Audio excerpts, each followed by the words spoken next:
Dans le cadre de cette troisième séance plénière, je vais essayer de m'intéresser non pas à toutes les formes de violence de genre. Je vais me concentrer sur celle sur laquelle moi j'ai plus particulièrement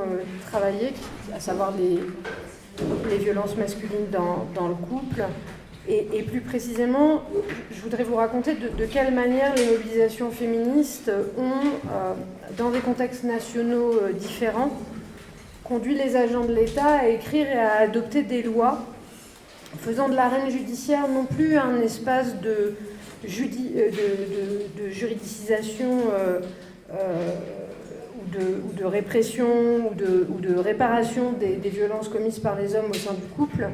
mais aussi des espaces de réclamation et d'élaboration d'un droit à la protection contre ces violences, droit à la protection qui est réclamé directement par les victimes. Alors, je ne vais pas le faire en vous proposant une réflexion théorique sur la circulation des référentiels et des instruments d'action publique, ou leurs influences sur la construction des problèmes sociaux. On ne va pas se faire du mal. Mon propos va être un peu plus empirique, et en fait, au travers du cas états-unien, du cas français et dans une moindre mesure du cas espagnol, je vais essayer de vous présenter 3 contextes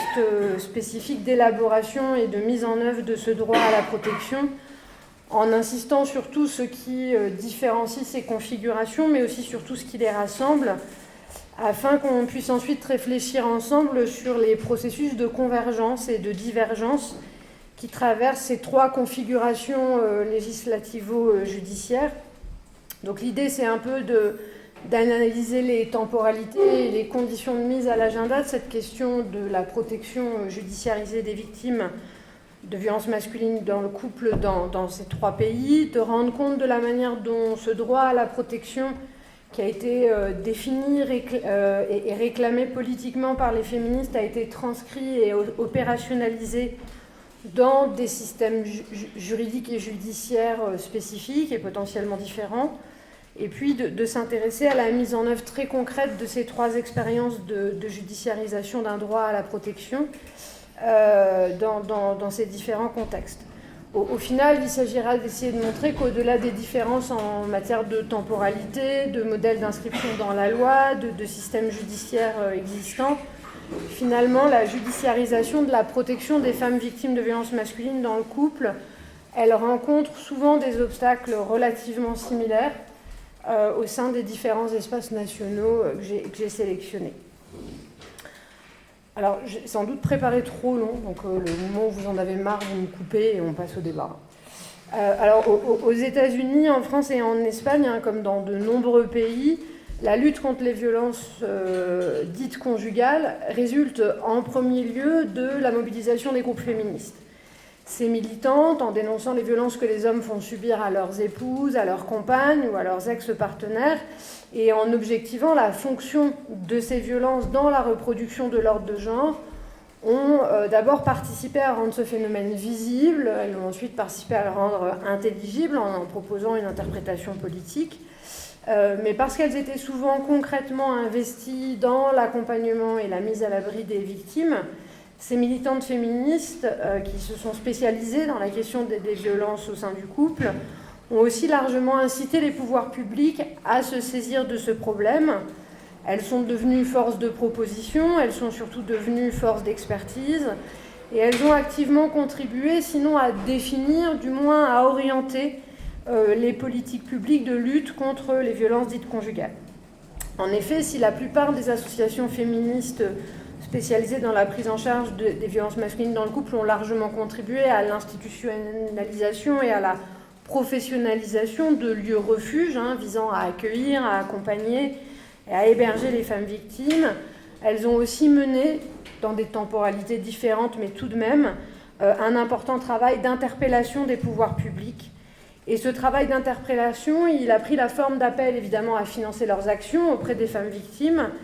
mais il a aussi pris la forme d'un travail d'advocacy, afin que les pouvoirs publics se dotent de lois et de politiques publiques qui permettent de sanctionner les auteurs de violences,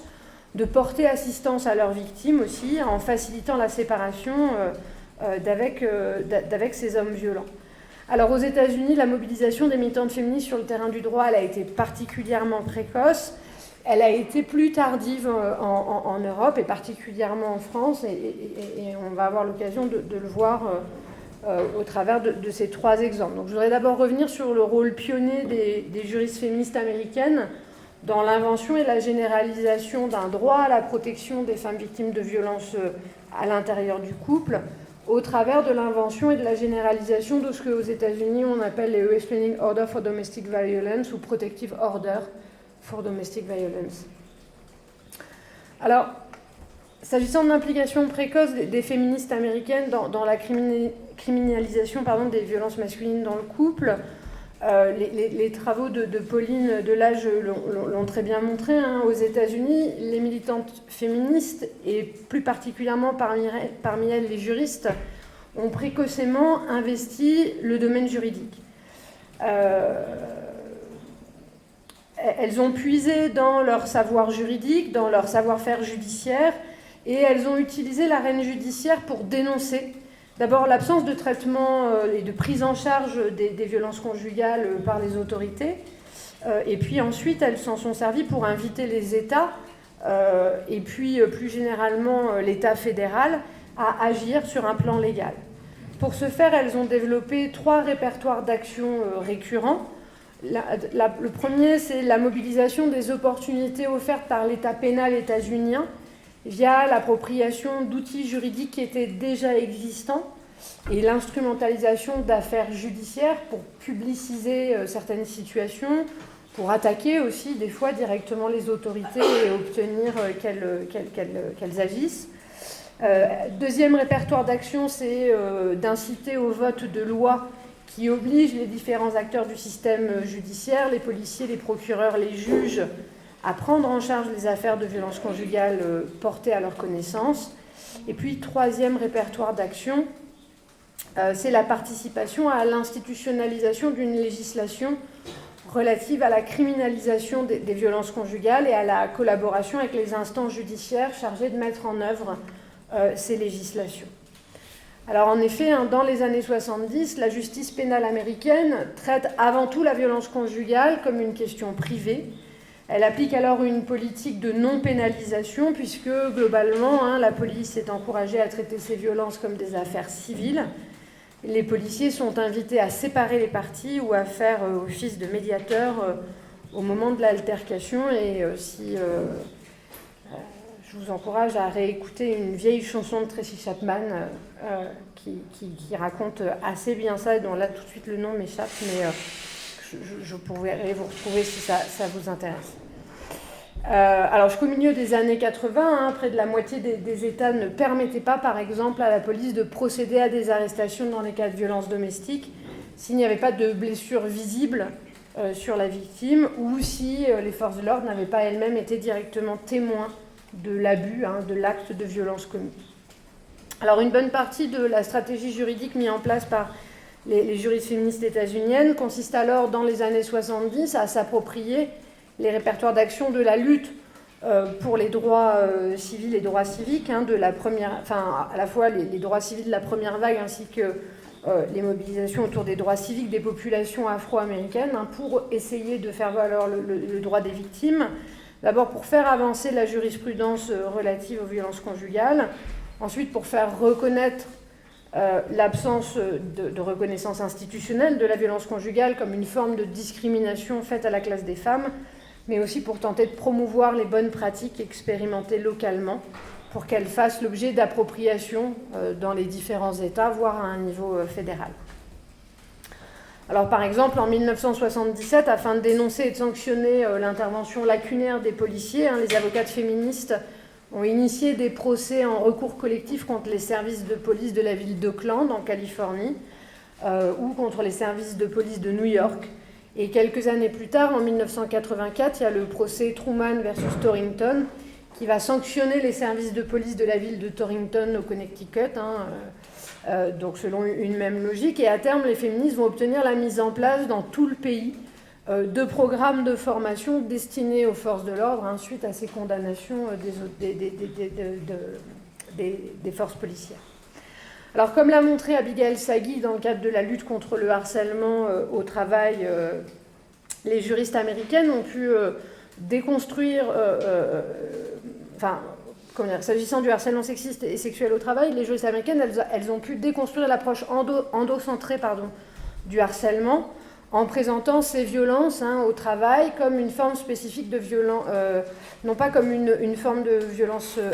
interindividuelle, mais vraiment comme une violence faite aux femmes de manière générale, une violence de classe, de sexe. Et pour ça, en fait, elle s'était appuyée dans les années 70 sur des actions en justice qui se servaient du titre 7 de la loi sur les droits civiques, des Civil Rights Act, de 1964. Donc du coup, assez rapidement sur la violence qu'est le harcèlement sexiste et sexuel au travail,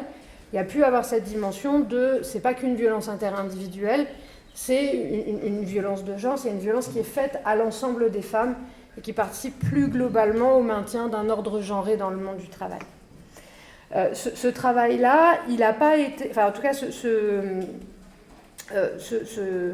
positionnement-là, on ne le retrouve pas sur les violences conjugales parce que, en fait, elles n'ont pas pu s'appuyer sur le même registre de loi pour essayer de faire avancer la cause. En fait, essentiellement, pour avancer sur le terrain de la judiciarisation des violences conjugales, les juristes féministes américaines ont surtout dû collaborer à la guerre contre le crime qui était menée par les institutions fédérales américaines autour de, par exemple, la Law Enforcement Assistance Agency, qui a été fondée en 1968, ou encore en s'appuyant sur l'Office for Victims of Crime, qui, elle, avait été mis en place en 1984. Donc, en gros, elle s'appuie plutôt sur les logiques de l'État pénal américain que sur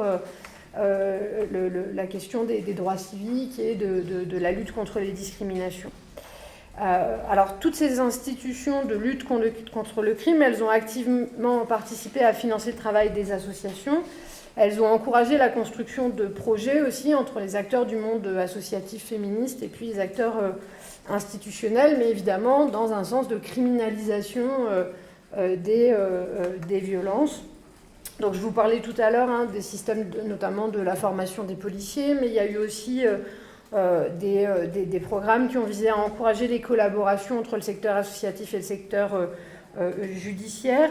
Peut-être un programme dont vous avez entendu parler, parce que c'est un des plus célèbres, c'est le programme qui a été mené dans le comté de Duluth, au Minnesota, qui s'appelait Domestic Abuse Intervention Project, qui a été mis en place en 1980, et où en fait il y avait une collaboration des acteurs associatifs et judiciaires pour améliorer la criminalisation de la violence conjugale et du suivi des hommes auteurs inculpés, et notamment des travailleurs sociaux qui accompagnaient les policiers dans les interventions judiciaires auprès des victimes et des auteurs. Alors la collaboration entre les associations féministes et les institutions judiciaires, elle va culminer aux États-Unis en 1994 avec l'adoption du Violence Against Women Act, donc ce qu'on appelle la WAVA aux États-Unis. C'est une loi qui est intégrée au Violent Crime Control and Law Enforcement Act. Donc vous voyez, c'est encore quelque chose qui s'appuie sur la notion d'État pénal américain et qui va entraîner la création d'un bureau spécifiquement dédié aux violences faites aux femmes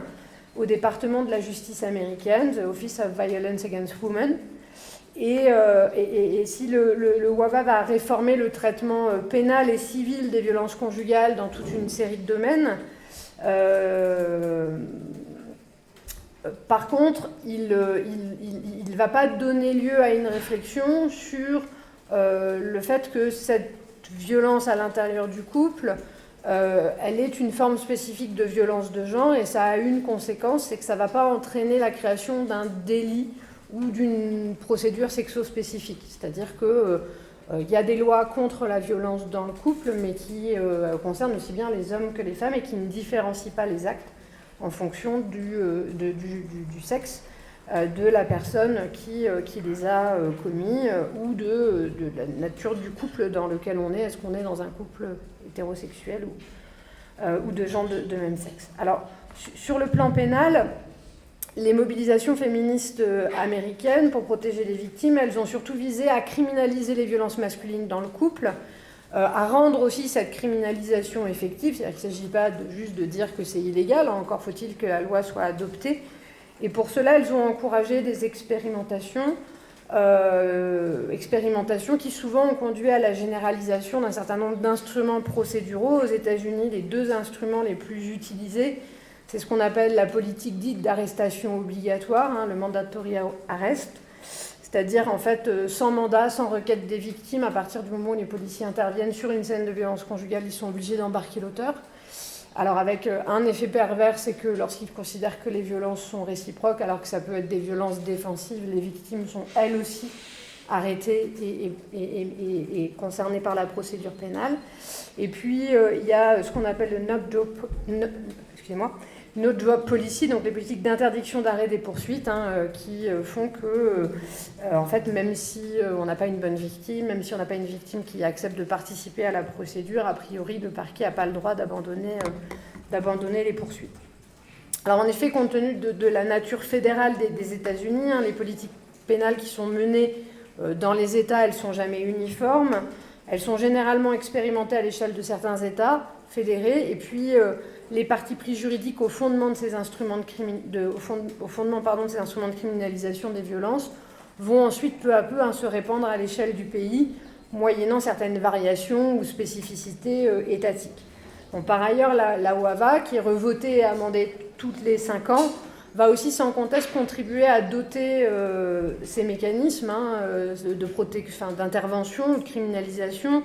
d'une légitimité fédérale qui, évidemment, favorise l'homogénéisation des politiques pénales en matière de violence conjugale sur tout le territoire états-unien, même si on sait qu'il y a plutôt des États qui sont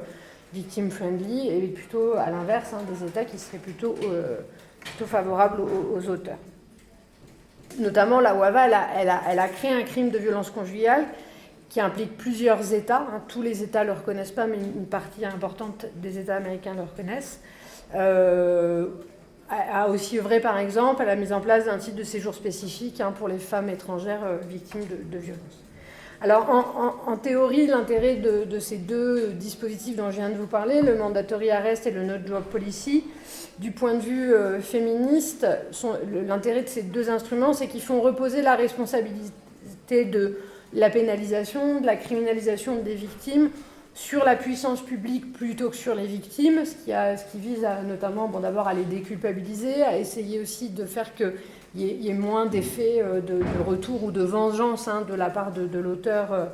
suite à une condamnation ou à une intervention des forces de police ou de la justice. Dans la pratique, leur efficacité, certains de leurs effets imprévus, notamment l'arrestation des femmes qui se défendent, demeurent néanmoins des sujets récurrents de débat au sein du champ féministe états-unien. Je n'ai pas le temps de développer ici, mais on pourra y revenir durant la discussion si ça vous intéresse.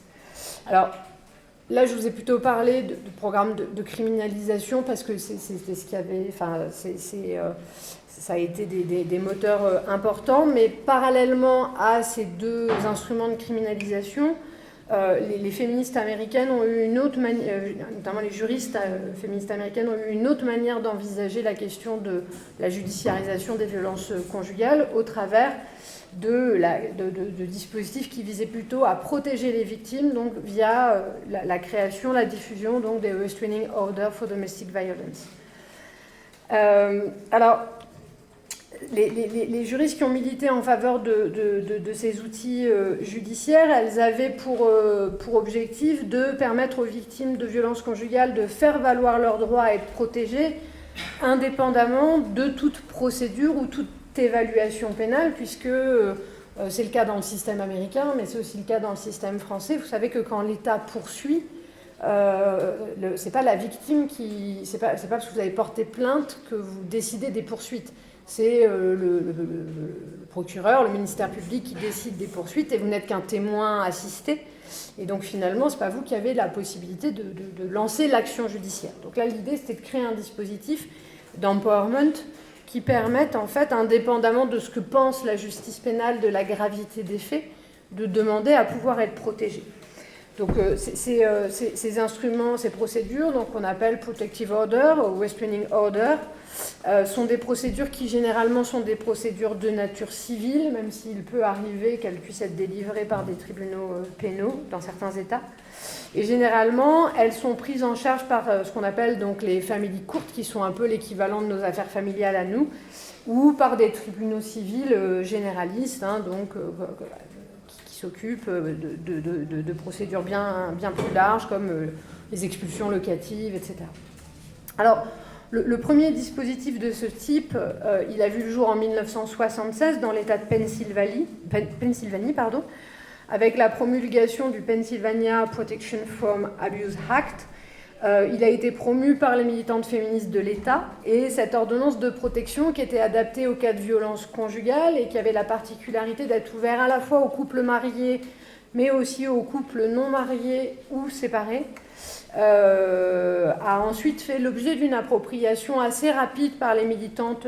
d'autres États, et l'idée de créer des procédures de protection ou ces fameux restraining orders, hein, s'est rapidement diffusé dans de nombreux comtés et États américains. Pour vous donner quelques chiffres, en 1983, on a déjà 17 États, hein, qui ont adopté une législation similaire à celle de la Pennsylvanie. Et puis en 1990, c'est 48 États qui disposent de dispositifs de ce type. Alors pour que ces ordonnances de protection soient délivrées, les femmes victimes de violences doivent déposer une requête devant le tribunal civil de la famille afin de demander la prononciation de mesures qui visent à les protéger contre les actes de violence domestiques qu'elles ont subis. Souvent, c'est quand même beaucoup centré sur les abus physiques, les menaces de préjudice ou les menaces physiques, les actes de harcèlement commis par le conjoint, l'ex-conjoint ou le partenaire intime. Hein. Dans certains États, on reconnaît aussi des couples non cohabitants, ce n'est pas le cas partout. La question de la violence psychologique est plus difficilement prise en compte par ces ordonnances de protection. Alors, si le juge conclut qu'il y a bien eu violence domestique, il peut alors ordonner des mesures de protection. Parmi les plus courantes et les plus systématiquement prononcées, on va trouver à minima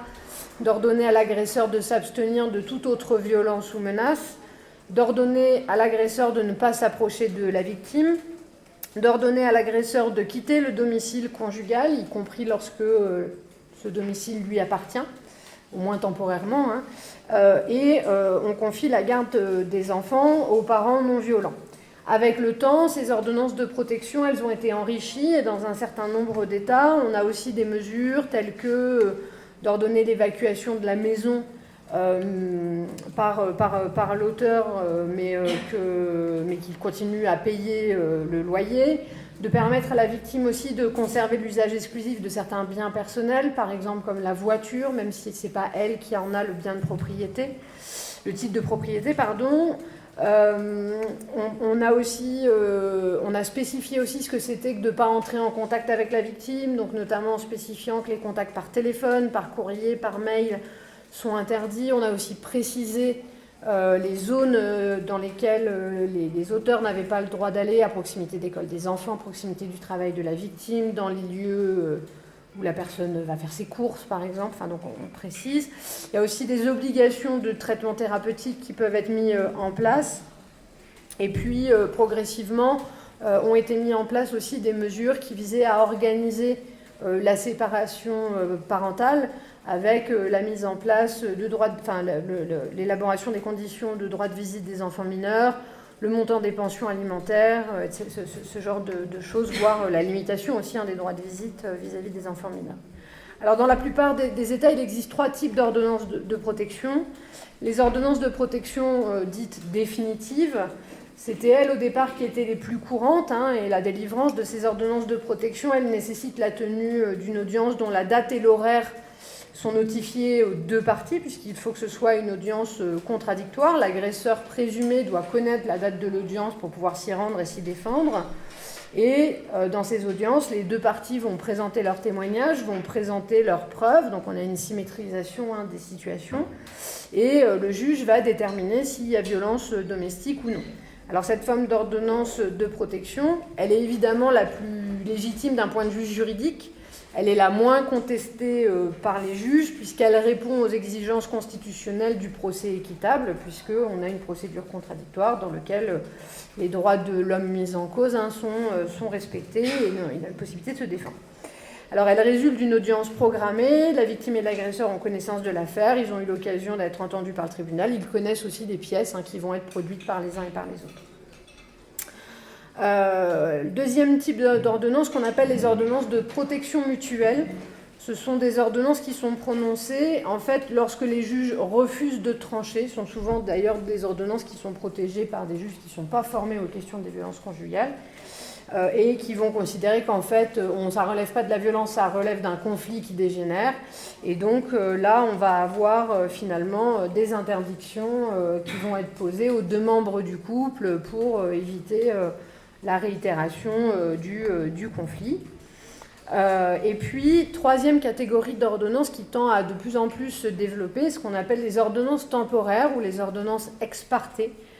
C'est des ordonnances qui sont arrivées plus tardivement. Elles ont été créées pour répondre aux situations d'urgence les plus absolues, et qui sont quand même les situations assez modales que rencontrent les femmes victimes de violences de la part de leur ex-partenaire. Donc ce sont des ordonnances qui sont délivrées pour des durées très courtes. En général, c'est 1 mois. Mais dans certains États, ça peut se limiter à 1 semaine. Elles ont la particularité d'être délivrées sur la seule base du témoignage de la victime. Alors, évidemment, celle-ci doit être capable de démontrer la réalité des violences qu'elle a subies. Donc, il ne s'agit pas juste de dire « j'ai été victime de violence », il faut qu'elle arrive avec des preuves. Mais comme en fait, ce qui prime, c'est la rapidité avec laquelle elle va pouvoir passer devant le juge, la présence de la personne qu'elle met en cause n'est pas requise, elle n'est même parfois pas nécessairement prévenue. La seule obligation de la justice est de notifier la décision qui est prise, et ensuite, pour permettre à la personne de faire appel si elle le souhaite. Et en général, ce qui se passe, c'est que soit l'ordonnance ex parte est prononcée, la situation se dégonfle, la violence, le harcèlement cesse et la victime ne va pas forcément derrière demander une ordonnance définitive, soit effectivement la tension est maintenue, la situation de violence perdure, et là il va y avoir une demande d'audience définitive dans laquelle donc il va y avoir une procédure contradictoire dans laquelle le conjoint mis en cause va pouvoir être entendu et se défendre. Alors évidemment, ce type d'ordonnance est considéré comme plus fragile d'un point de vue constitutionnel. Elle met les juges moins à l'aise puisque les droits de la partie mise en cause, a priori, sont moins respectés. Et en même temps, il y a tout un discours de la part de l'État, notamment de l'État fédéral, de dire que doit être mis en balance le respect des droits constitutionnels des auteurs et puis la mise en place d'une politique publique qui vise à protéger les victimes face à un phénomène dont on connaît l'importance aux États-Unis. Alors, l'ordonnance de protection, elle a une particularité, c'est que c'est une mesure civile, je vous l'ai dit, mais qu'elle est dotée d'implications judiciaires pénales. Concrètement, qu'est-ce que ça signifie ? Ça signifie que le fait qu'une ordonnance de protection soit délivrée à titre définitif ne se traduit pas par la création d'un casier judiciaire de la part de l'agresseur. Par exemple, si l'ordonnance de protection est délivrée parce que madame a réussi à prouver qu'elle a été sexuellement agressée ou violée par son partenaire ou son ex-conjoint, il ne va pas y avoir nécessairement une enquête diligentée pour viol ou pour agression sexuelle. Ça, il peut y en avoir une, mais c'est si effectivement il y a des procédures pénales qui sont engagées par la victime. Par contre, la violation de l'ordonnance de protection, elle est à minima définie dans tous les États comme un outrage au tribunal, et dans un certain nombre d'États, elle entraîne des sanctions pénales qui peuvent aller jusqu'à l'incarcération, et notamment en particulier lorsque les interdictions de type pénal ne sont pas respectées, comme par exemple l'interdiction d'entrer en contact ou l'interdiction de port d'armes. Alors, l'adoption des lois civiles sur les ordonnances de protection, elles ont participé à asseoir l'idée que les violences masculines dans le couple relevait bien de la responsabilité des institutions judiciaires, au même titre que les procédures plus pénales dont je vous ai parlé au début de la communication. Alors, en quoi est-ce qu'elle participe à asseoir l'idée que ces violences masculines dans le couple, elles relèvent de la responsabilité des institutions judiciaires? D'abord parce que dans nombre d'États, en fait, la mise en place de ces ordonnances de protection, elles ont constitué une première occasion de définir juridiquement la nature de ces violences domestiques, hein, c'est le terme qui est quand même le plus utilisé encore aux États-Unis. Et en effet, dans nombre d'États, c'est la première fois quand on a mis en place ces lois-là, qu'on a reconnu dans la loi qu'il y avait un certain type d'actes qui, lorsqu'ils étaient commis par un conjoint ou par un partenaire intime, eh bien, constituaient une activité interdite, et que le fait que ça ait lieu dans le couple n'excusait pas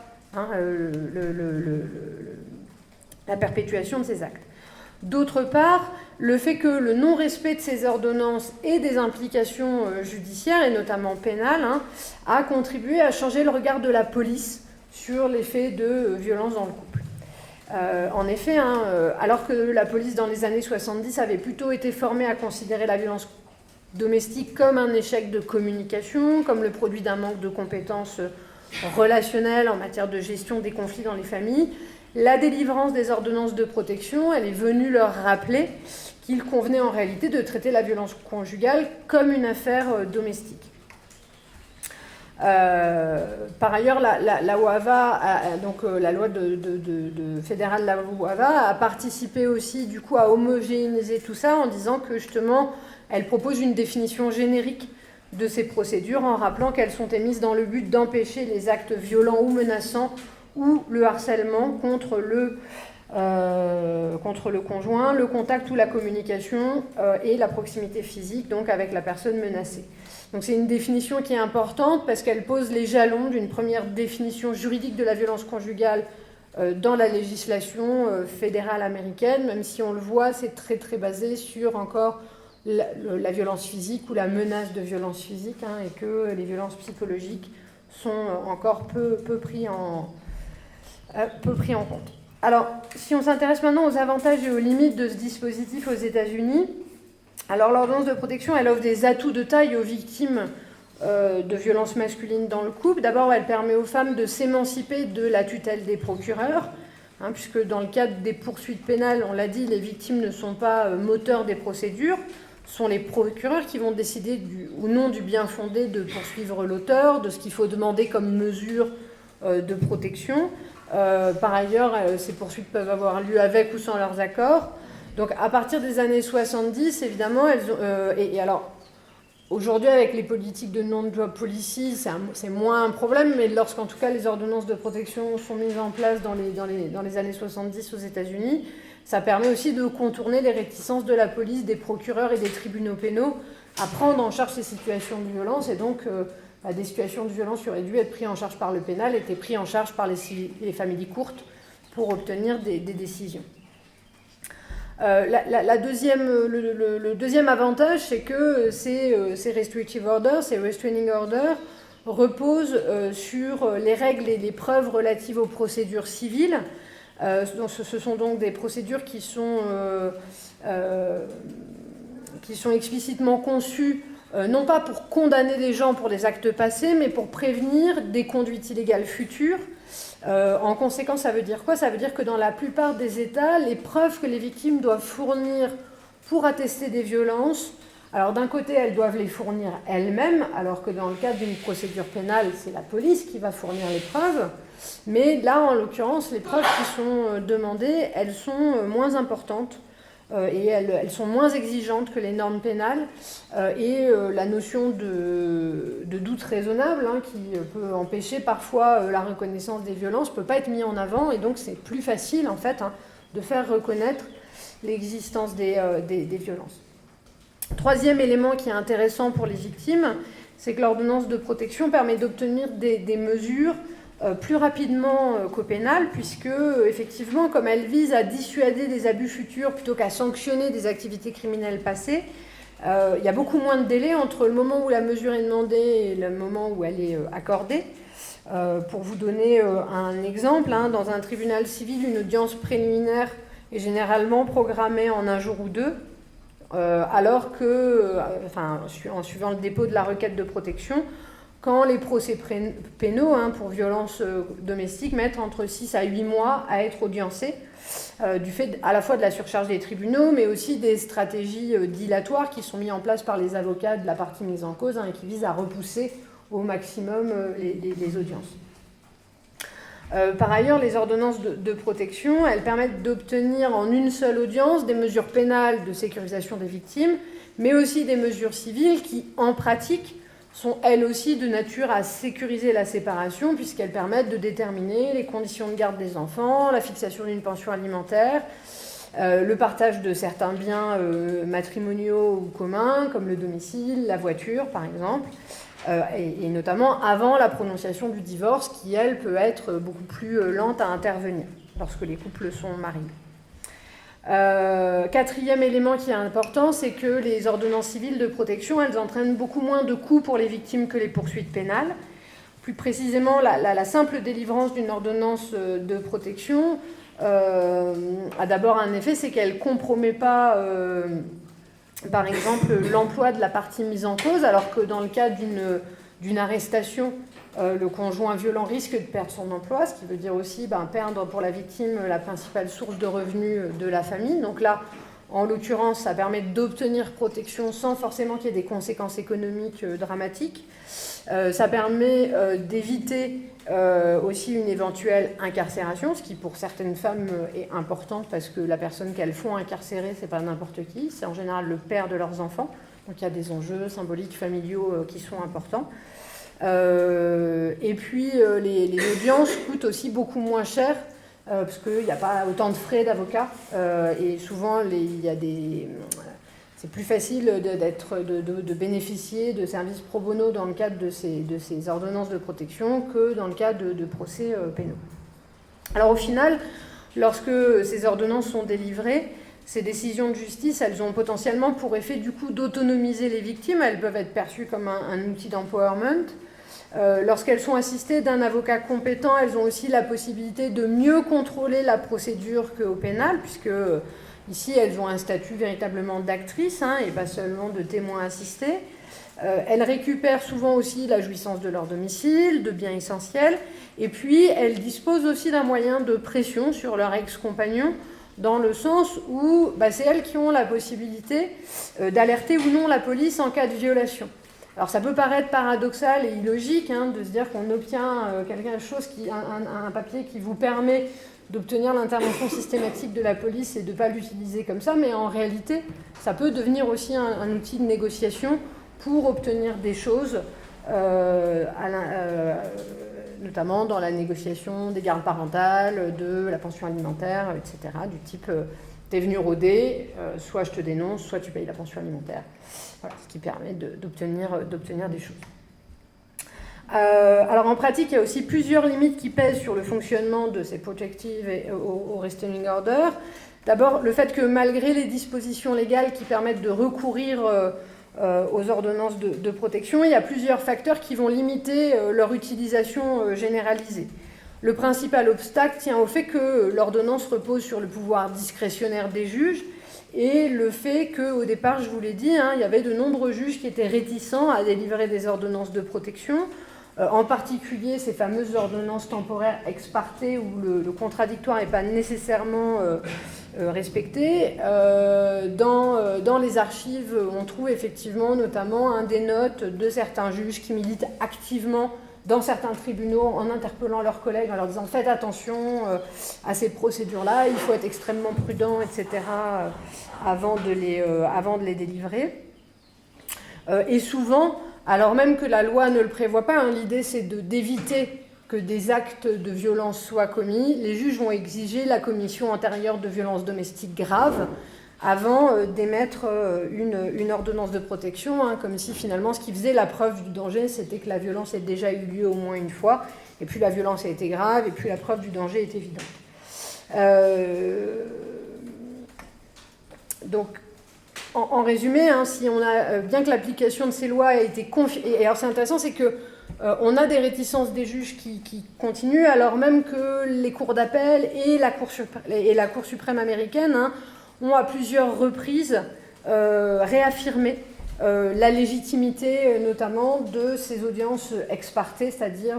avec des décisions très temporaires et en l'absence de procédures contradictoires. Pour autant, certains juges continuent d'ignorer l'existence des ordonnances de protection. Il y a même dans certaines juridictions des juges qui vont utiliser des législations plus anciennes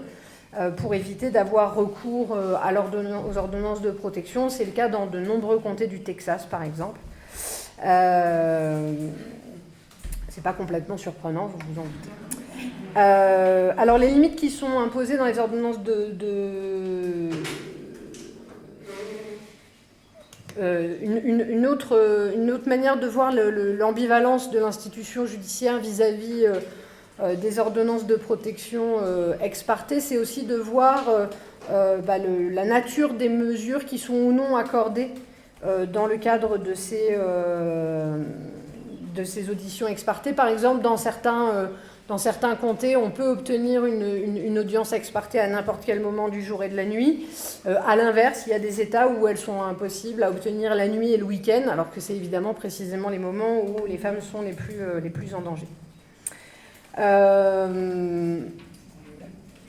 Une autre limite aussi, et là qui tient à la nature fédérale de l'État, c'est les importantes variations de contenu des mesures qu'on observe dans les différents États américains, puisqu'on observe des variations en matière de conjugalité couverte par le dispositif.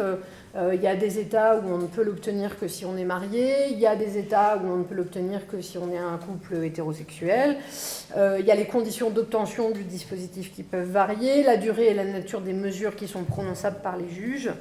Les sanctions aussi en cas de violation des mesures contenues dans l'ordonnance varient. Dans certains cas, c'est juste un outrage au tribunal. Dans d'autres, ça peut aller, je vous l'ai dit, jusqu'à l'incarcération.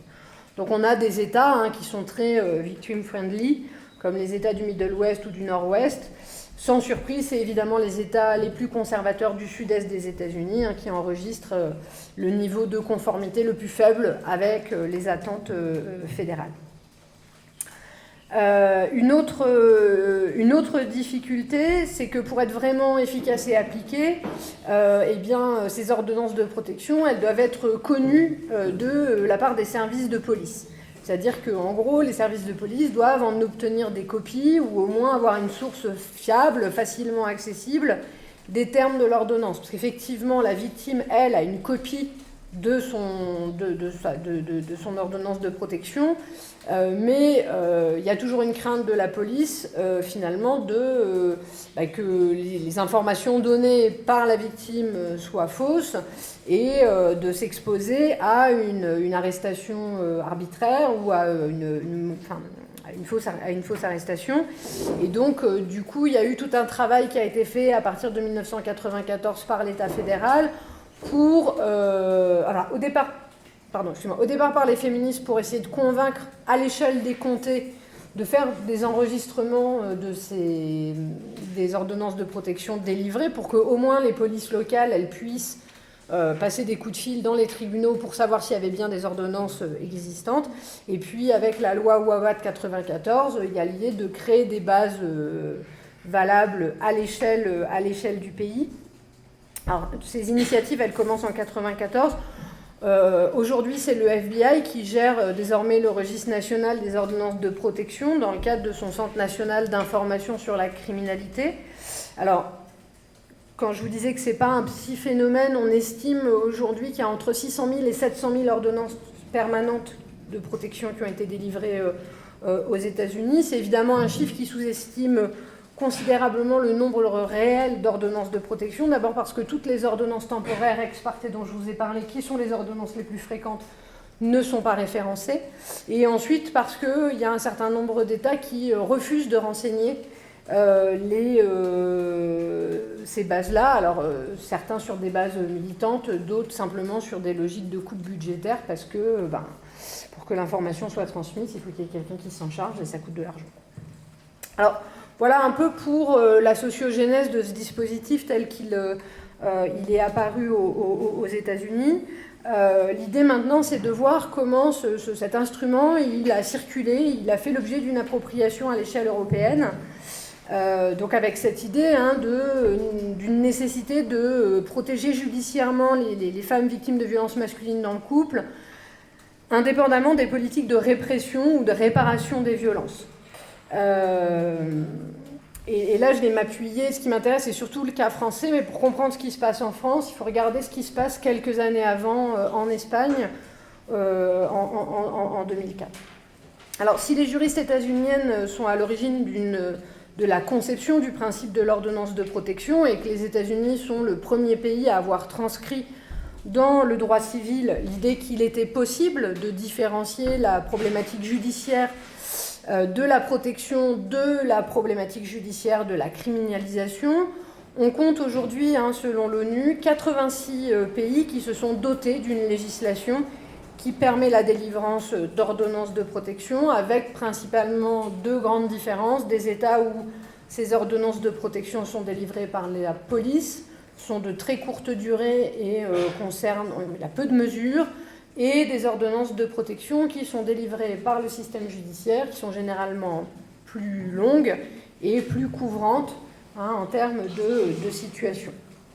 En Europe, la promotion d'un outil comme l'ordonnance de protection doit évidemment beaucoup aux instances internationales de l'ONU. Elle doit aussi beaucoup à certaines instances de l'Union européenne, en charge de la question de l'égalité entre les femmes et les hommes en général, et des violences faites aux femmes en particulier. Mais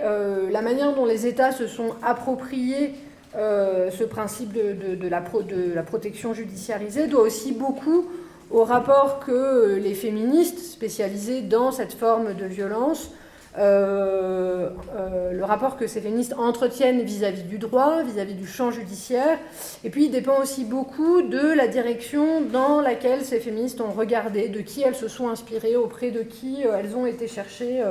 des modèles d'inspiration. Alors, dans la seconde partie du coup de cette conférence, je voudrais vous montrer comment les mobilisations féministes qui ont visé à créer une ordonnance de protection à la française se sont beaucoup inspirées du modèle de l'Orden de Protección espagnol, et pourtant, au final, on a un système en France qui ressemble quand même beaucoup plus au système américain qu'au système espagnol. Et essayer de vous expliquer pourquoi. Alors, en France, la criminalisation des violences dans le couple, elle est ancienne, puisque, comme l'a montré l'historienne du droit Victoria Vano, la légitimation de leur judiciarisation, c'est-à-dire de leur prise en charge par les tribunaux, par les juges, la légitimation de leur judiciarisation par la Cour de cassation remonte au XIXe siècle, à 1825 pour être précise, même si à cette époque, la répression des violences masculines dans le couple ne vise pas à protéger les victimes, puisqu'en fait, on ne judiciarise que les violences létales, donc on s'intéresse aux victimes une fois qu'elles sont mortes, et en fait, ça vise moins à défendre les femmes qu'à défendre l'institution familiale, dont le caractère patriarcal à l'époque n'est absolument pas contesté. Il s'agit juste de définir les formes légitimes de ce pouvoir patriarcal à l'intérieur de la famille, et tuer sa femme dès le milieu du 19e n'en fait pas complètement partie. Sauf si elle a un amant, puisque vous connaissez la fameuse exception qui va perdurer dans le code pénal jusque dans les années 70, ce qu'on a appelé ensuite le crime passionnel, même si la notion juridique n'existe pas. Alors la juridicisation, c'est-à-dire l'inscription dans le droit de la question des violences conjugales, elle est plus tardive, puisqu'elle remonte en réalité à la réforme du code pénal de 92, puisque c'est la réforme du code pénal de 92 qui inscrit dans la loi le caractère aggravé des violences dès lors que celles-ci ont été commises par un conjoint ou un concubin. C'est-à-dire qu'en fait, on est passé d'une logique à une autre. La Cour de cassation, au milieu du 19e, dit on doit condamner les violences, y compris lorsqu'elles ont lieu dans le couple. Donc, c'est pas parce qu'elles sont dans le couple qu'elles sont moins graves. Et la réforme du code pénal de 92 dit on doit condamner les violences dans le couple parce qu'elles sont plus graves, parce qu'elles ont lieu dans le couple. Donc il y a quand même un changement de logique, mais on n'a pas en France de délit spécifique par contre de violence conjugale, on a juste une aggravation des infractions. Alors, du point de vue du mouvement féministe, la réforme du Code pénal de 92 est considérée comme une avancée très modeste, puisque le phénomène des violences masculines dans le couple n'est ni nommé, ni défini comme une forme de violence spécifique. Pour autant, cette première évolution, elle conduit toutefois le droit à opérer une distinction, jusque-là inexistante, entre violence par conjoint et violence ordinaire. Et ce que je vous disais, on va considérer donc que les violences sont plus graves lorsqu'elles ont été commises au sein du couple, du fait de la nature du lien qui unit les personnes et de la vulnérabilité que peut générer ce lien. Alors néanmoins, comme le souligne Pauline Delage, les féministes spécialisées dans l'accompagnement des femmes victimes de violences conjugales en France, elles ont peu investi au départ le terrain judiciaire, en tout cas beaucoup moins qu'aux États-Unis, d'abord parce que ce n'étaient pas les mêmes profils de militantes, mais aussi parce qu'historiquement, on a un mouvement féministe français qui entretient quand même un rapport assez conflictuel avec le monde judiciaire. Là aussi, je renvoie aux travaux de Pauline, notamment sur les mobilisations autour du procès d'Aix. Donc du coup, ponctuellement, on avait par exemple les membres de la Fédération nationale Solidarité Femmes, qui est la principale fédération qui rassemble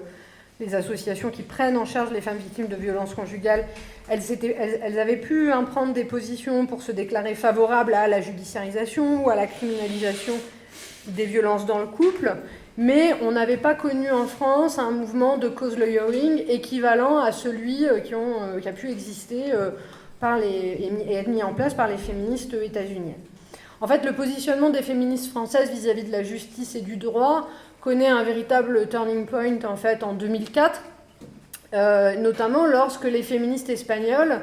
parviennent à obtenir l'inscription dans le droit espagnol de la loi organique de protection intégrale contre les violences de genre, puisqu'effectivement, malgré les limites de cette loi, et là je renvoie à la thèse de Gloria Villacasa, ce texte qui a été adopté par le Parlement hispanique suscite en effet un fort enthousiasme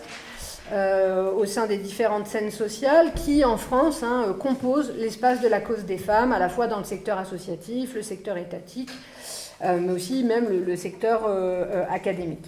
Alors, d'où vient l'attrait des féministes et des fémocrates françaises pour le modèle espagnol ? Alors, en France, la loi organique de protection intégrale contre les violences de genre, qui a été votée donc en décembre 2004 par le Parlement espagnol, elle suscite l'intérêt et la curiosité de différentes catégories de féministes. D'abord parce que elle va par exemple séduire donc les associations de terrain, comme la Fédération nationale Solidarité Femmes dont je vous parlais, mais elle va aussi intéresser les associations féministes plus généralistes, plus proches aussi du champ politique, et en particulier un collectif que vous connaissez peut-être, qui s'appelle le Collectif national pour le droit des femmes,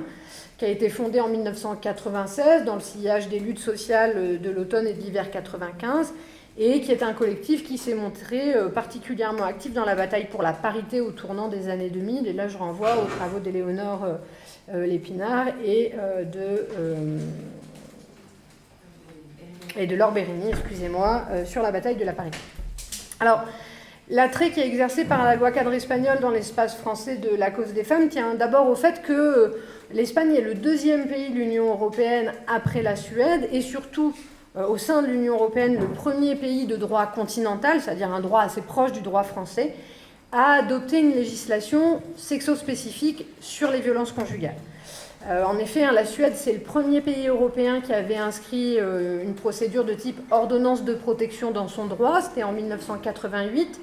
Mais à l'époque, ça n'était pas sexo-spécifique. Il a fallu attendre 11 ans de plus pour que la Suède adopte ce qu'on appelle la loi dite de la paix des femmes, qui introduit dans le code pénal des délits contre la liberté et la paix des femmes, et notamment le délit de violation grave de l'intégrité de la femme à l'intérieur du couple, qui modifie ces fameuses ordonnances de protection pour en faire des dispositifs sexo-spécifiques.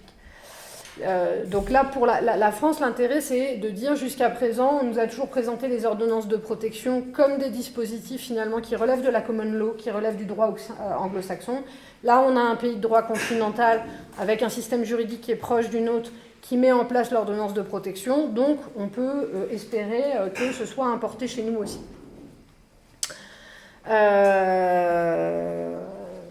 Alors, il faut savoir qu'en 2004, il y a un certain nombre La plupart des États européens définissent encore les violences que les hommes commettent sur les femmes au sein du couple comme des violences domestiques, des violences familiales, des violences conjugales, c'est-à-dire qu'en gros, on utilise des appellations qui visent à invisibiliser qui sont les auteurs et qui sont les victimes, et qu'effectivement, si on a un certain nombre de... en 2004, on a déjà un certain nombre d'États européens qui ont mis en place des dispositifs proches de l'ordonnance de protection. Par exemple, la Grande-Bretagne et le Pays de Galles, en 1996, se sont dotés d'un dispositif de ce type-là. En 2001, c'est l'Italie. L'Allemagne, c'est en 2003. À chaque fois, c'est jamais des dispositifs sexo-spécifiques. Le sexe de la victime et de l'agresseur ne sont jamais pris en compte, ou leur genre. A l'inverse, la loi espagnole, elle définit la question des violences à l'intérieur du couple comme une violence de genre, et elle les considère, qui plus est, comme une forme de discrimination à l'encontre des femmes, un peu sur le modèle du harcèlement sexiste et sexuel au travail aux États-Unis, puisque l'Espagne, en Espagne, en fait, les lois dites organiques, dans lesquelles est votée cette fameuse loi, ont trait aux droits fondamentaux et aux pouvoirs de l'État, et conférer ce statut à une loi relative à la lutte contre les violences masculines dans le couple revient donc à affirmer que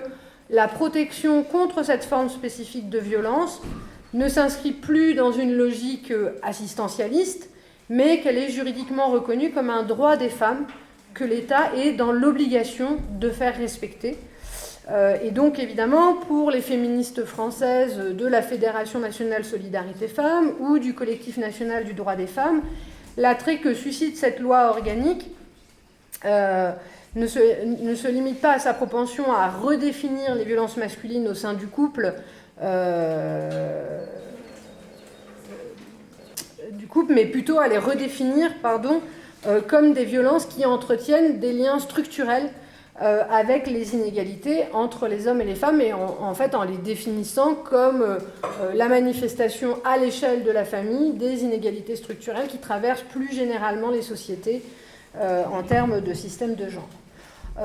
L'intérêt des féministes françaises pour cette loi de 2004 en Espagne, elle tient aussi aux mesures très concrètes que cette loi propose pour mieux protéger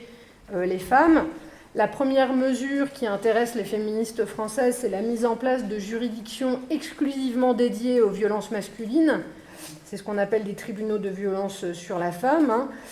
qui, conformément à une demande ancienne des associations féministes espagnoles, disposent de compétences à la fois civiles et pénales, et c'est une revendication ancienne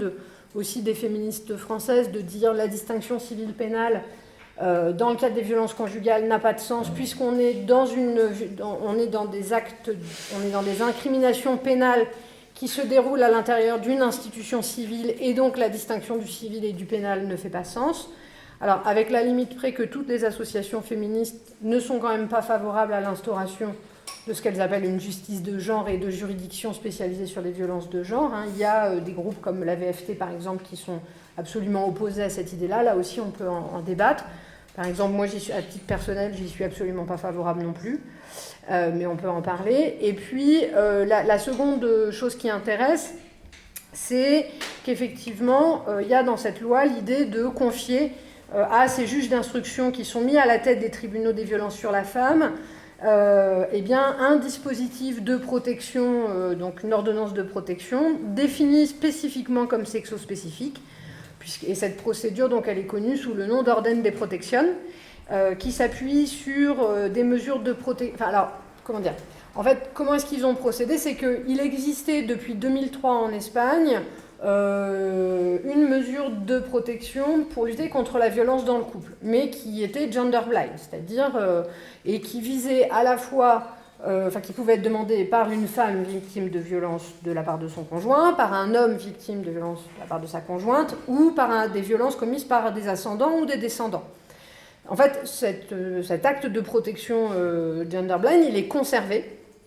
pour les hommes qui seraient victimes de violences à l'intérieur du couple, pour les violences sur ascendants ou descendants,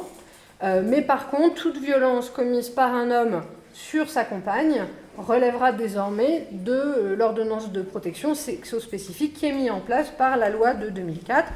qui en fait comporte un certain nombre de mesures de protection similaires, mais qui comportent aussi des mesures de protection plus particulières qui sont réservées donc aux femmes en tant que victimes de violences de genre. Alors plus précisément, le juge d'instruction va être autorisé à ordonner des mesures d'information sur les suites des procédures pénales en cours. Donc là, notamment pour le coup, ça, le fait de délivrer une ordonnance de protection, ça peut avoir des conséquences en termes de mesures pénales. Il peut prononcer des mesures pénales d'éloignement de l'agresseur sous diverses modalités, des interdictions de port d'armes. Donc là, on retrouve des choses que je vous ai déjà présentées dans le système américain. Il peut prendre des mesures civiles qui ont trait à l'organisation de la séparation conjugale et parentale, mais il est aussi autorisé à prendre des mesures d'assistance économique et sociale.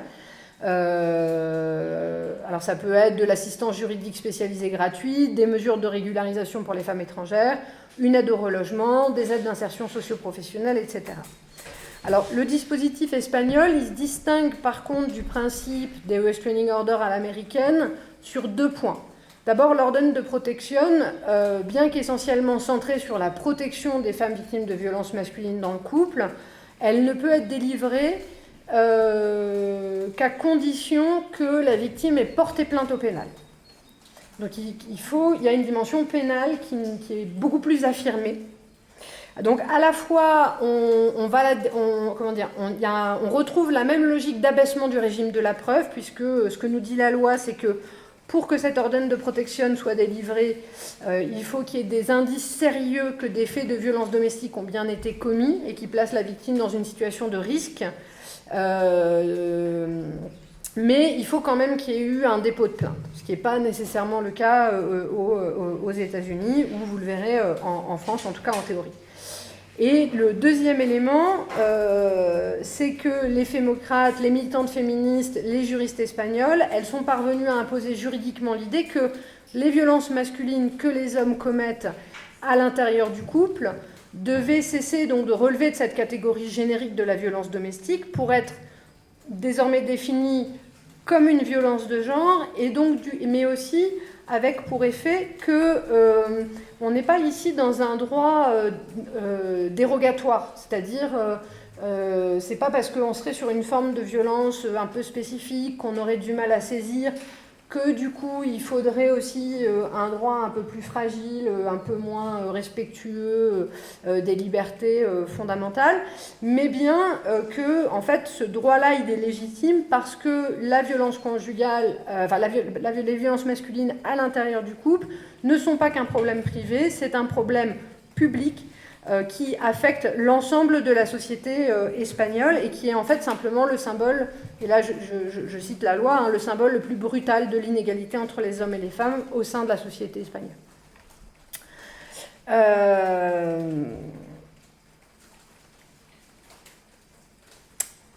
Donc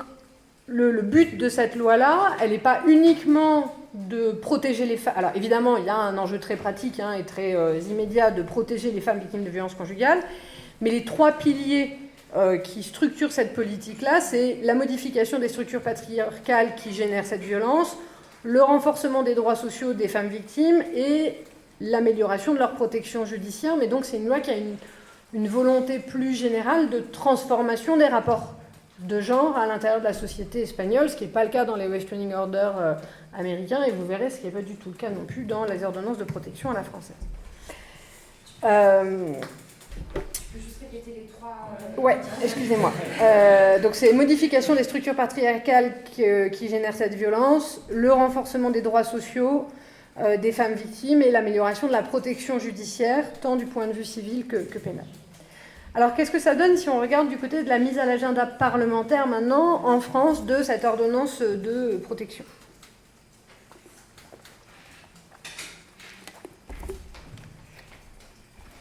Alors, souhaitant que la France imite l'Espagne en adoptant une loi intégrale contre les violences, les violences sexistes, les juristes du collectif national du droit des femmes ont rédigé en 2006 une proposition de loi cadre qui s'inspirait grandement de la loi intégrale espagnole pour essayer de proposer à l'État français une véritable remise à plat de la judiciarisation des violences faites aux femmes, en tant qu'elles sont femmes, donc qui ne concernait pas uniquement les violences conjugales. Et cette proposition de loi 4 qui est publiée, qui est rédigée en 2006, qui est publiée dans le cadre d'un livre, vous pouvez encore le trouver aux éditions Sileps, va ensuite être relayée à l'Assemblée nationale par Marie-Georges Buffet, qui à l'époque est élue PC, et Martine Billard, qui est élue des Verts, en 2007. Alors le texte ne va jamais être discuté par les parlementaires à l'Assemblée. Vous savez, il y a beaucoup de propositions de loi qui sont déposées et évidemment qui ne sont pas discutées. Mais son enregistrement va favoriser la mise à l'agenda de la question, tant sur le plan gouvernemental que sur le plan parlementaire. En effet, suite à cette initiative, on a 2 missions d'évaluation, l'une mise en place par l'exécutif, l'autre par le législatif, qui sont mandatées pour évaluer en France les politiques publiques de lutte contre les violences faites aux femmes et qui, principalement, vont se centrer sur l'évaluation des politiques publiques en termes de lutte contre les violences conjugales. Alors, chacune de ces 2 missions va refuser la nécessité d'adopter une loi cadre avec le même argument, c'est que on a en France une relative conformité de la législation pénale française aux injonctions européennes en matière de condamnation, criminalisation, pénalisation des violences faites aux femmes. Ceci étant dit, ces deux missions concluent quand même à la nécessité pour la France de se doter d'une ordonnance de protection en disant qu'effectivement, c'est un dispositif qui manque et que c'est un dispositif qui permettrait notamment de régler certaines des apories entre la frontière très nette qu'on a dans le droit français entre droit civil et droit pénal. Alors, 4 mois après la remise de leur rapport, les membres de la mission d'évaluation parlementaire, qui était dirigée par Daniel Bousquet et Guy Geoffroy, dont on a parlé dans les jours précédents, puisque ce sont eux qui sont aussi qui ont été les 2 leaders de la refonte des lois relatives à la prostitution quelques années plus tard, vont déposer, avec l'accord du gouvernement François Fillon, une proposition de loi dont effectivement l'une des dispositions phares, c'est précisément la création d'une ordonnance de protection à la française qui doit permettre aux victimes d'envisager de se séparer du conjoint violent en levant rapidement les obstacles qui contraignent habituellement les femmes à demeurer dans des situations de violence. Là, je cite le texte qui accompagnait la proposition de loi. Alors, l'outil de protection qui est envisagé par les architectes de cette proposition de loi s'inspire très directement de l'ordonnance de protection espagnole et en s'inspirant en réalité très directement de l'ordonnance de protection telle qu'elle avait été conceptualisée par le collectif national du droit des femmes dans sa proposition de loi cadre. Et l'idée, c'est de créer une procédure judiciaire où les violences que les hommes commettent à l'encontre de leurs partenaires ou de leurs ex-partenaires ne seraient plus envisagées comme une infraction, ce que fait la justice pénale, ou comme une faute, ce que fait la justice civile lorsqu'elle évalue par exemple les fautes au regard des droits du mariage, mais de considérer ces violences de manière plus pragmatique comme une situation, et là je les cite, une situation objective de risque, de danger, de menace, qui nécessiterait la prononciation de mesures visant à faciliter et sécuriser la séparation avec le conjoint violent. Alors, je vais vous épargner dans cette conférence le détail du processus parlementaire d'écriture de la loi, même si ça permet de poser des questions passionnantes, mais on n'a pas le temps. Sachez cependant que sur de nombreux points, le projet d'ordonnance de protection porté par les architectes de cette proposition de loi démontre que ces professionnels de la politique se sont assez largement appropriés les discours et les convictions des associations féministes sur la violence conjugale. Pour le dire très rapidement, ces convictions sont de 3 ordres. La protection passe nécessairement par la séparation, mais pour que la séparation soit envisageable, il faut faciliter et soutenir les démarches de la victime sur le plan social, économique et administratif. Deuxième élément, c'est que si la séparation est certainement le meilleur moyen de sortir de la violence, dans le même temps, ce moment même de la séparation est un moment qui temporairement accroît les risques de passage à l'acte, surtout si le partenaire en refuse le principe. Troisième élément, pour être protectrice, la séparation doit pouvoir s'appuyer sur un dispositif judiciaire qui entérine la séparation, qui la sécurise, qui la légitime. par la prononciation de mesures pénales pour sécuriser matériellement les choses, de mesures civiles qui vont définir les modalités concrètes du point de vue familial et financier, et qui vont être des mesures civiles qui vont tenir compte de la situation de violence et notamment de la capacité du conjoint violent à instrumentaliser ses droits parentaux pour continuer, je vous donnerai le texte en fait, pour continuer de contrôler ou d'exercer des violences sur son ancienne compagne. Alors, ces trois convictions, elles vont conduire les architectes de la loi à tirer trois conclusions. D'abord, c'est que l'ordonnance de protection, pour être efficace, elle ne doit pas se contenter d'être une succession de mesures judiciaires. Elle doit aussi attester de la condition de victime et celle qui se la voit délivrer doit pouvoir, pour une période donnée, l'utiliser comme un document opposable, c'est-à-dire un document qui lui permette d'attester de sa condition de victime auprès d'un certain nombre d'administrations pour obtenir un logement social, un titre de séjour, certaines allocations spécifiques ou l'implication de divers acteurs qui seraient susceptibles de l'accompagner dans ces démarches. Donc ça, c'est un premier élément.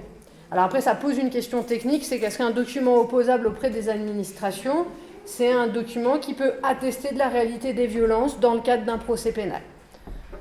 La réponse qu'a donnée l'État français, c'est non, mais on pourra en rediscuter si ça vous intéresse de pourquoi ils ont donné cette réponse-là. Pour être efficace, l'ordonnance de protection doit avoir une deuxième dimension, c'est que cette procédure, elle doit reposer sur des critères la délivrance de l'ordonnance de protection, doit reposer sur des critères d'appréciation qui tiennent compte de la spécificité de cette forme de violence. Alors, quelles sont les spécificités de cette forme de violence ? D'abord, c'est que ces violences, elles sont d'autant plus difficiles à prouver qu'elles ont lieu dans la sphère privée, mais surtout que, en fait, les femmes qui les subissent ont quand même passé d'abord souvent de nombreux mois, voire de nombreuses années, à les dissimuler au lieu de les documenter. Donc, elles n'ont pas à garder de preuves de ce qui s'est passé. Le deuxième élément, c'est que pour tout un ensemble de raisons, les femmes qui sont victimes ne sont pas nécessairement favorables à l'intrusion de la justice pénale dans leur vie privée, que la criminalisation du père de leurs enfants a un coût symbolique, économique, matériel, qu'elles peuvent refuser d'encaisser, sinon en tant que femme, du moins en tant que mère. Et donc pour ces deux raisons, il est acté assez rapidement par les parlementaires qu'il serait problématique, à la différence de ce qui se passe en Espagne, de conditionner la délivrance de l'ordonnance de protection à un dépôt préalable de plainte. Et donc l'enjeu, au contraire, c'est de parvenir à créer une mesure de protection qui puisse fonctionner indépendamment de toute mesure pénale, comme ça se passe aux États-Unis, et que cette ordonnance de protection, elle puisse être délivrée sur simple constat du danger auquel les victimes sont exposées, sachant que la question que se sont pas posées les parlementaires, c'est quoi le simple constat du danger, quoi. C'est-à-dire quand on est magistrat et qu'on a une audience de 15 minutes. Si tu veux, tu coupes où tu veux, quitte à faire un petit bout d'exposé après. D'accord. On va la poser avec elle. D'accord. Mais du coup, comment est-ce qu'on prouve ça ?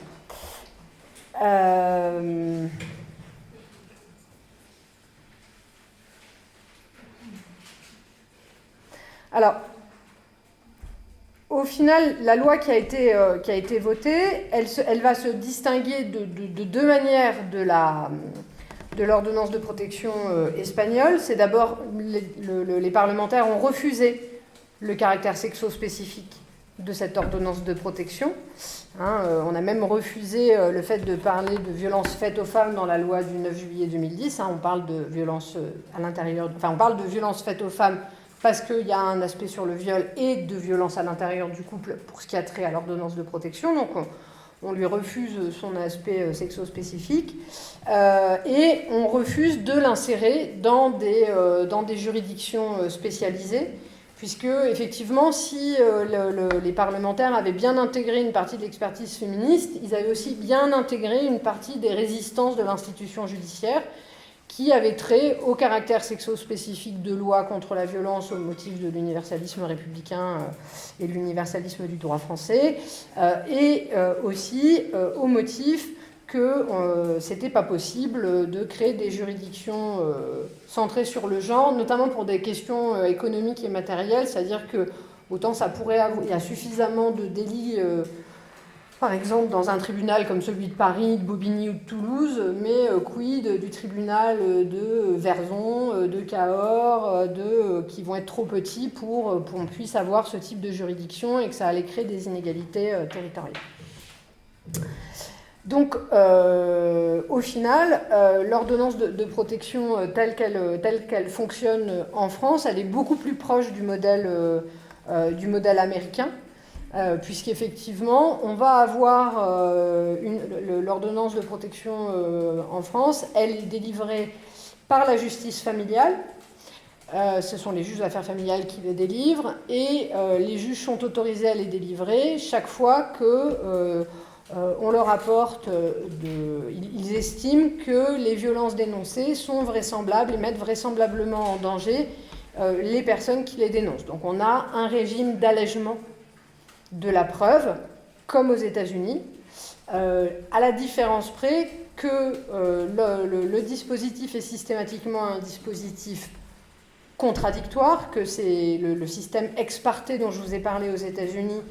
n'existe pas en France, alors même qu'en réalité les sénateurs, et je vais m'arrêter là-dessus, l'avaient prévu, c'est-à-dire qu'en fait une modification que les sénateurs avaient apportée dans la loi, c'était de dire, et il n'y a pas beaucoup de dispositifs juridiques où c'est le cas,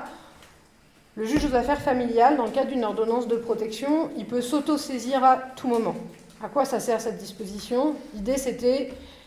en gros, le juge a un doute sur la réalité ou la vraisemblance des violences ou la vraisemblance du danger, il délivre l'ordonnance de protection, il ordonne une enquête sociale, et au retour de l'enquête sociale, il s'autosaisit et il décide de confirmer sa décision, de la renforcer ou de l'infirmer, voire de la supprimer. Dans les faits, cette disposition qui existe, elle n'a jamais été mise en œuvre par aucun magistrat. Pourquoi ? Parce que les enquêtes sociales, ça coûte cher. C'est fait dans des délais qui ne sont pas du tout perçus comme étant compatibles avec les délais de l'urgence, et qu'en réalité, les magistrats, en cas de doute, ce qu'ils font, c'est qu'ils ne délivrent pas l'ordonnance de protection. Et donc il faut savoir que, pour vous donner une échelle, aux États-Unis, on est donc à entre 600 000 et 700 000 ordonnances de protection définitives, avec un taux d'acceptation des ordonnances définitives de 70%. En France, en moyenne, on est... Alors, quand moi j'ai fait l'enquête en 2016, on était à 3000 ordonnances de protection par an. En 2019, l'année où on en a eu le plus, on était à 6000, et que le taux d'acceptation est à 60%. Voilà, je vais m'arrêter.